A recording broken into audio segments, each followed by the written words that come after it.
मिर्गी का दौरा रोकने के लिए खालस फौलाद का एक टुकड़ा लें जो रुपए के बराबर, पुराने ज़माने में जो रुपया होता था उसके बराबर वो उसको बना लें, लेकिन उससे 3 गुना मोटा होना चाहिए। दौरा पड़ने पर यह रुपया अपने हाथ की हथेली पर रख कर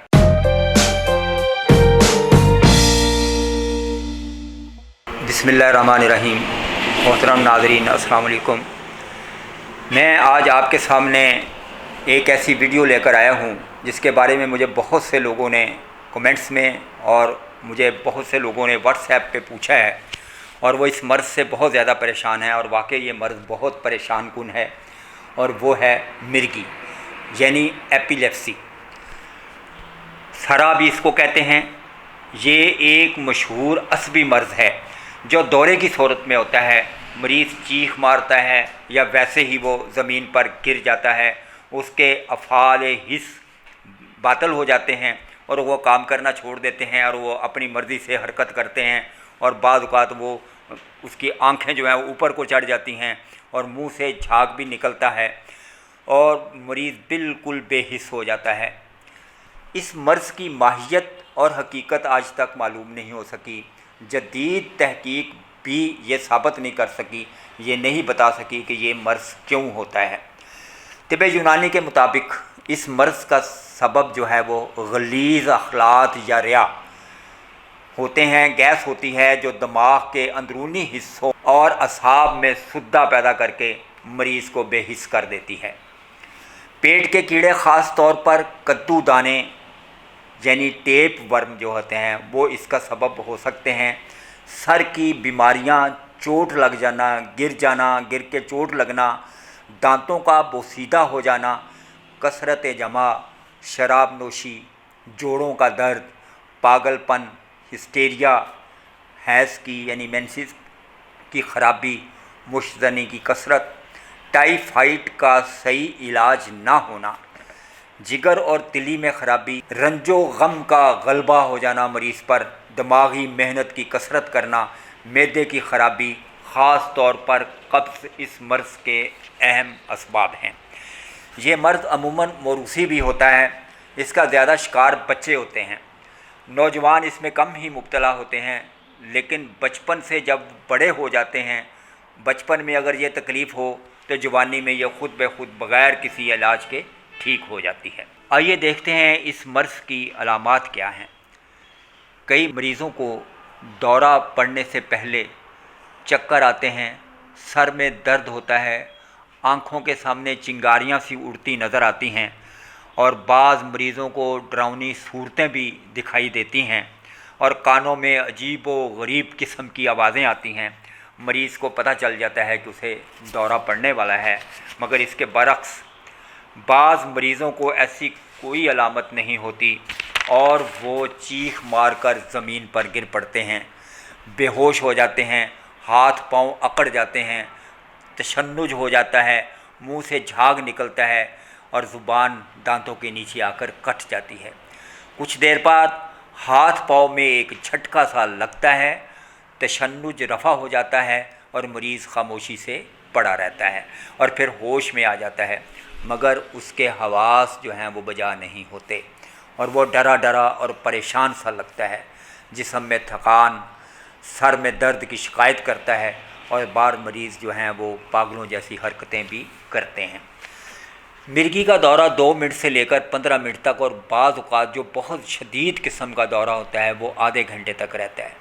किसी को 1 माह के बाद और किसी को 1 रोज़ में 2-2 बार भी ये दौरा पड़ सकता है। यह अलामात जो मैंने बताई हैं शदीद मिर्गी के मरीज़ों में पाई जाती हैं। मिर्गी की एक किस्म है जिसको खफीफ़ किस्म की मिर्गी कहते हैं।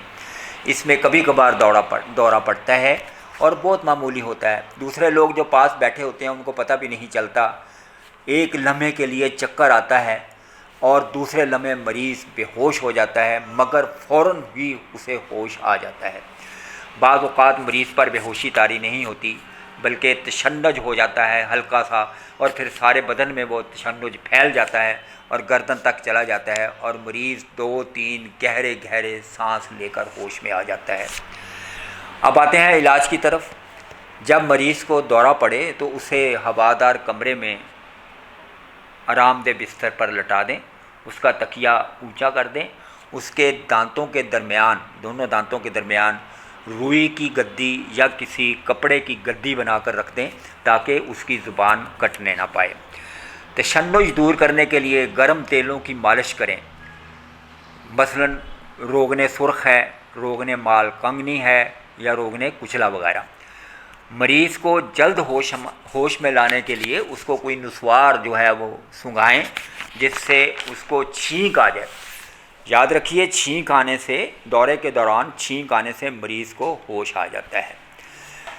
मिर्च स्याह या रेठा या हींग पानी में पीसकर वो पानी जो है वो उसके नाक के अंदर डालें या सुर्ख प्याज का पानी निकाल कर नाक में डालें। दर्द सर की शिकायत जब हो उसको बाद में, जब वो होश में आता है तो वो दर्द सर की शिकायत करता है तो उसके सर के ऊपर अमृत धारा लगाएं। मरीज़ को खमीरा, गाउज़बान, अमरी, जदवार, ऊद सलीब वाला जो है वो आधी चमची सुबह और आधी चमची शाम को खिलाएं। रात सोते वक्त इत्रिफिल उस्तुखदूस 1 चमची और कब्ज़ की सूरत में इत्रिफिल मुलय्यन या इत्रिफिल ज़मानी 1 चमची हमरा दूध गाय खिलाएं। ये एक नुस्खा एक सन्यासी के सीने का राज था जो बड़ी मुश्किल से उससे उगलवाया गया और उसने बताया कि ये एक मामूली सी चीज़ है मगर मिर्गी के लिए बहुत अक्सीर है, वो है सुहागा। ये 1 ग्राम खाने के बाद दिन में 2 दफ़ा देना बहुत मुफीद है, लेकिन 1 माह से ज़्यादा इस्तेमाल नहीं करना चाहिए। 1 माह के वक्फे के बाद दोबारा खिला सकते हैं। इस मर्ज़ में जो परहेज़ करना है वो ज़्यादा गर्म और ज़्यादा सर्द दवाएं इस्तेमाल ना कराएं। पानी की लहरों, चमकदार चीज़ों, बिजली की चमक को देखने और बादलों की गर्ज को सुनने से परहेज़ कराएं। नीज़ मरीज़ को ज़्यादा बुलंदी पर चढ़ने, घूमती हुई चीज़ों पर नज़र रखने से भी मना करें। चाय और कॉफ़ी वगैरह से भी परहेज़ करवाएं। मरीज़ को काले चने का शोरबा, बकरी के गोश्त का शोरबा, देसी मुर्ग, बटेर और तीतर का भुना हुआ गोश्त खाने को दें। खाने के साथ पुदीने की चटनी ज़रूर इस्तेमाल करें। बच्चों को दांत निकलने के ज़माने में माहिर मुआलिज से मशवरा करें। सुहागा बिरियाँ करके, यानी उसको थोड़ा सा तवे के ऊपर जलाकर शहद में मिलाकर मसूड़ों पर मलें। अगर बच्चे के पेट में कीड़े हैं तो उनका इलाज करें।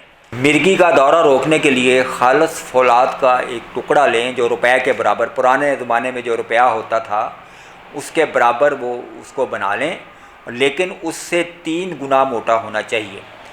दौरा पड़ने पर यह रुपया अपने हाथ की हथेली पर रख कर मरीज़ से जैसे हाथ मिलाते हैं उस तरह उसके हाथ को मिलाएं और खूब ज़ोर से दबाएं।